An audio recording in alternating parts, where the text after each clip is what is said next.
guys, this week I'm going to show you how I make my 20-minute Aloo Methi. For this recipe you will need some potatoes and some fresh methi, which you can buy from any South Asian greengrocers. They even do it in supermarkets these days, so have a look around and see what is close to you. My little twist on this is that I like to add fresh turmeric. I think it gives it a really lovely golden colour and super flavour. In this video I'm going to show you how I prepare my fresh methi at home and also how I peel and chop turmeric for this curry.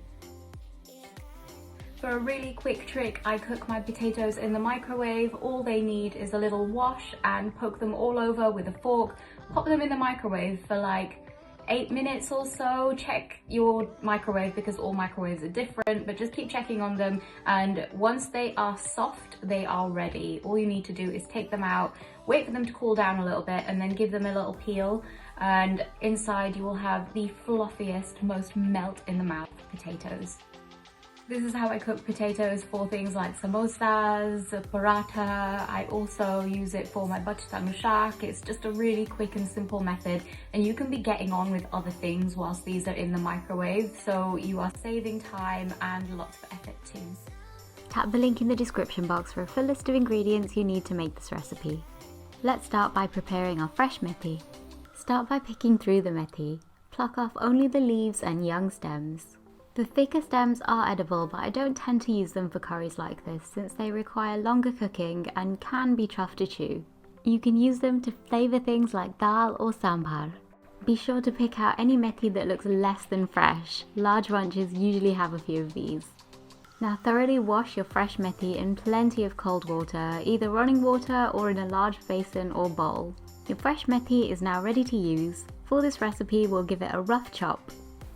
I don't recommend replacing the fresh methi in this recipe with dried kasuri methi. The flavours differ a great deal. Dried methi is extremely potent and fresh has a mild grassier flavour, so they cannot be used interchangeably. When I buy fresh methi, I sometimes like to prepare it like this to stash away in the freezer.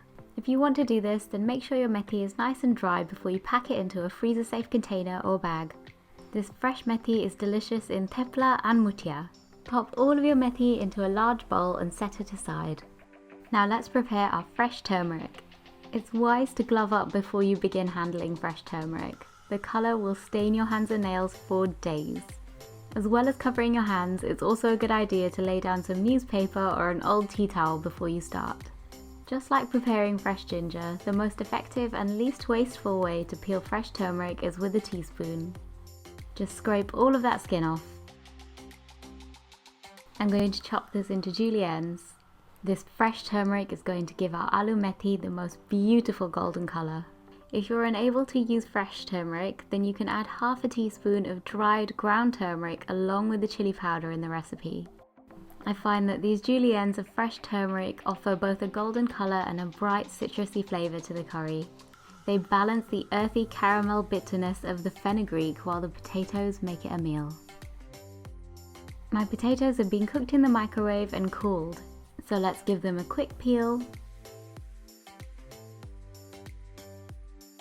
and roughly cut them into about 2 cm pieces. Now let's make this curry. Heat oil or ghee in a large pan. Add mustard seeds and allow them to crackle. Cumin seeds, asafoetida, also known as hing, some slit green chilies, and our tiger orange turmeric juliennes, some crushed garlic. Now saute this for about 30 seconds. Now add in your chili powder. Don't cook this too long now, as ground spices can burn quickly. All of that lush green methi. Stir it up. Don't forget to add salt. Cook this over a medium heat, stirring all the time for about 4 or 5 minutes. Tip in all of your potatoes. Toss everything together to make sure the potatoes are coated in the spices and methi. Cook for a further 2 to 3 minutes before adding freshly chopped tomatoes. At this point you can add half a teaspoon of garam masala. I prefer it without though. Stir this briefly and then remove it from the heat. Your quick and easy aloo methi is now ready to serve with hot roti or paratha. Guess what? I upload new and delicious vegetarian and vegan recipes every week. Subscribe to my channel and tap that bell icon to make sure you see them fresh from my kitchen to yours.